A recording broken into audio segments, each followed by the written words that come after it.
Bubba. We was going deer hunting, you know, and I didn't think anything was wrong with Bubba. We was out in Bubba's four-wheel drive, and we was all talking about, you know, the big buck we killed last year and how we was hoping to get us a 10-pointer, you know, and we're driving along deep into the bowels of the woods. And suddenly Bubba turns to me and says, hey, remember that time when you was carpooling with my wife about 10 years ago? I said, yeah, I remember. He said, well, you was together for about 2 weeks like that in the car. I wonder, did you ever get involved with her? I said, now, Bubba, what kind of thing is that to say? You don't ask about that. He said, no, I want to know if you ever canoodled with my wife 10 years ago when you was together every day. I said, Bubba, you shouldn't ought to go asking the things like that. Things like that are best left at peace. Don't ask me. And he pulled that four-wheel drive over to the side of the road. He lifted up his shotgun, a 10-gauge loaded with double-aught buck. He pointed at my belly. He said, I want to know. I said, Bubba, for God's sake, put that shotgun down. He said, I want to know if you violated my wife. I said, Bubba, for crying out loud. And you know what he did? He took his thumbs and he cocked the hammers on that old 10-gauge. And I felt it push into my cellulite-ridden belly.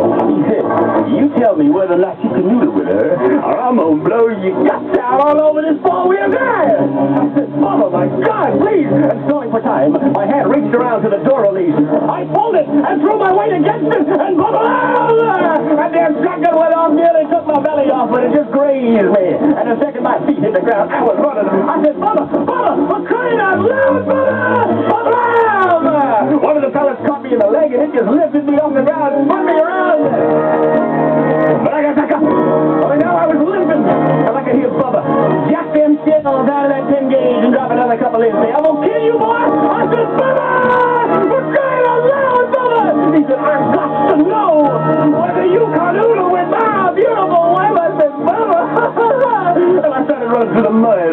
The briars and the brambles were tugging at me, ripping away my fine hunting clothes. I was screaming, Bubba, please! But he didn't listen. Bam! That 10-gauge roared again, and a big clump of mud erupted by my foot. I said, oh, no, it must be a question of time before Bubba killed me. I was scared. I heaved my guts. And Bubba was getting closer all the time, jacking them rounds. Double-aught buck into that 10-gauge. Bubba! It roared again. I was getting more tired and more tired. I was thinking, my God, nobody will ever find me out here in the woods. I'll just rock there. When suddenly, I went to jump over a log, and Bubba! He caught me square with a full load of 10-gauge double-aught buck. I spun and fell. I was lying there, unable to move, and Bubba came closer and closer, ready to administer the coup de grace.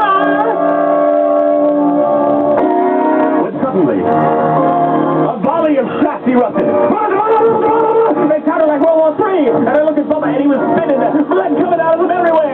I looked over my shoulder, and there was a game warden, a couple of deputies, a few city police, and a SWAT team all fired at Bubba. It turned out the police helicopter was passing overhead.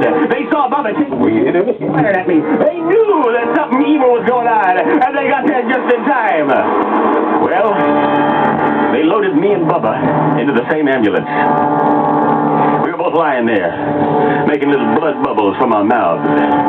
Bubba was hurt a lot worse than I was, and I kind of eased myself off my little bunk in the ambulance and crawled over to where Bubba lay. I looked down at him. He could see me. I could tell his eyes was just fixing to glaze over and slip him into eternity.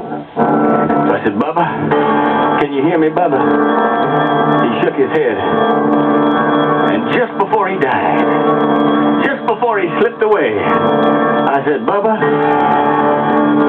your wife was some of the sweetest stuff I ever had. Well, something kind of funny happened yesterday. Yeah? We're driving down to Palatka on Highway 17. We're way down in the country, Grease, a long ways from any service station. All of a sudden, she got to go to the bathroom. That's the way it is, you know. You gotta go. Them women just gotta go. They can't hold nothing. Probably 10 miles from the nearest station. She says, I can't wait. I said, well, what you want me to do, pull over the side of the road? She said, I'd be fine. So I did it, and I seen an old decrepit farmhouse out to the side of the road down on 17 down the road here. And it's all falling apart and everything. Ain't no tractor, cars, or trucks, or nothing staying outside, so I figured it's deserted, and so we can go ahead, there's an outhouse right next to it, go ahead and use it. I kind of had to go myself. I could have waited, you know. But you know, us guys are. I could have waited till we got to Palatka, but I just figured I'd go ahead and get it out of the way, so to speak. Yeah. So we pull over, go in the outhouse, and we both sitting there. It was one of them two-seater jobs, you know. Just one of them later ones, one of them modern ones. We sit there in a two-seater job, and right in the middle of the thing, I noticed that her coat falls off her back and falls down in the hole there. Well, I didn't say nothing about it, you know, because she's crazy about that coat. I just bought it for her birthday and everything.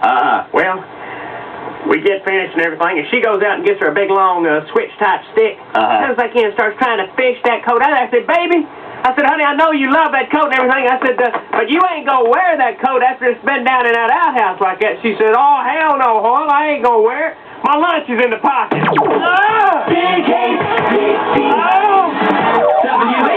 WACE